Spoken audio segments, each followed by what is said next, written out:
refresher on how to graph using Sheets, because Sheets is free. Okay? Plotly is also pretty good, but that's for another day.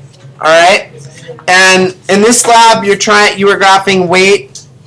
We always say the vertical axis, then we say the horizontal. So weight versus mass would be how you describe this graph in words. Are you guys with me? You all good?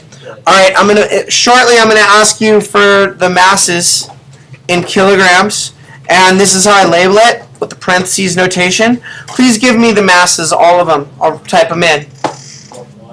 What? 0.1, 0.2, 0.3, 0.4. These are masses we actually measured? Okay, 0.5, what else?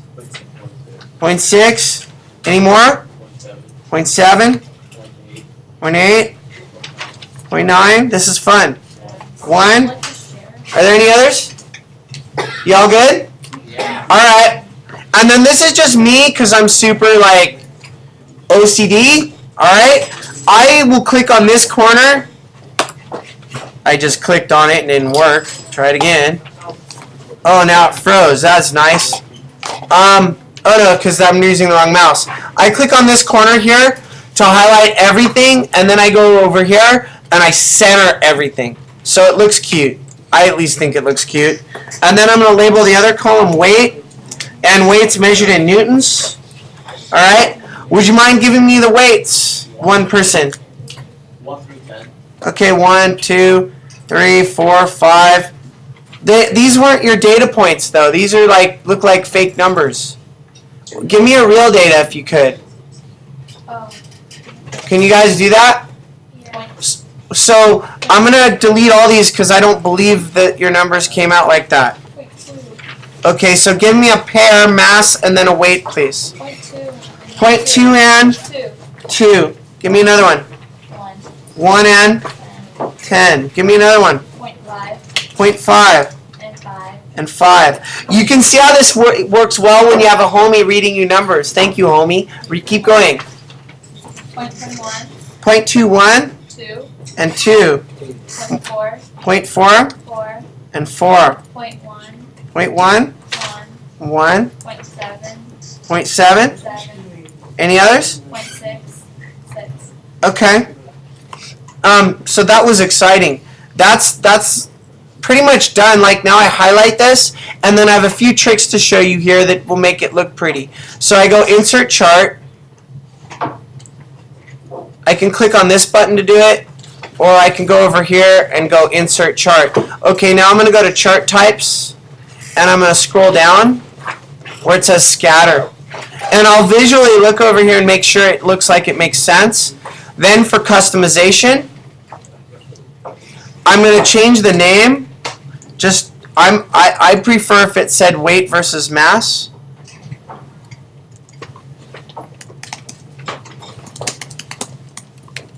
Okay? And I'm going to inspect my graph and make sure the weights, these numbers make sense. My weights varied from 0 to 10, so that's correct. My masses varied from 0 to 1. So that looks like it makes sense. My legend I'm going to put inside my graph. You'll see why in a little bit. Then I'll go down and I'll add a linear trend line because this data looks linear. I'll go down even farther and I'll put my label. I'll say I want my equation to be my label. And then I also need to label my axes. So here where it says axes horizontal, I'll label that mass, and then I'll put parentheses kilograms. And then under axes vertical, left vertical, I'll put weight measured in newtons. Are you guys with me there? And then I'm going to click on insert. I think it's all done. There's only one other thing I really like to do, which is I click here and I change it to move to its own sheet. And then I'm going to name the sheet graph. Okay? Rename graph. And then I'll rename sheet 1. I'm clicking on sheet 1 now. And I'll rename that as data. So it's giving me a way to organize all my stuff. Does that make sense? For free software, this is pretty cool.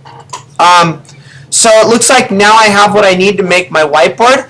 I'll give you like 4 or 5 minutes to finish making your whiteboards. I'm going to remind you that I don't want to see y and x. What replaces y? And what replaces x? Good. And then with the 10, what units should go there?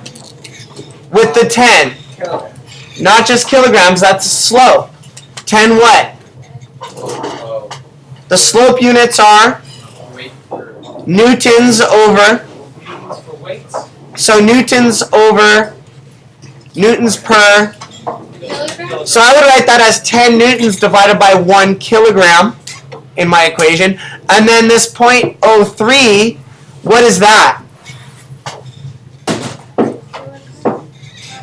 Okay, it's a vertical intercept where this line crosses our vertical axis. So the units for the vertical intercept are always the same as the vertical axis. What are these units? So it's 0.03 newtons when I write this in my equation. And what the units do is they give you a way to understand what it means. So use the units to try to figure out what this intercept is. Clearly it's measured in newtons, so it's going to be a weight. But it's going to be a weight under certain conditions. And then the 10 is a newtons per 1 kilogram. That should mean something. So the units are your friend. They help you understand what these things mean. Are you guys good? All right. I'll give you 4 or 5 minutes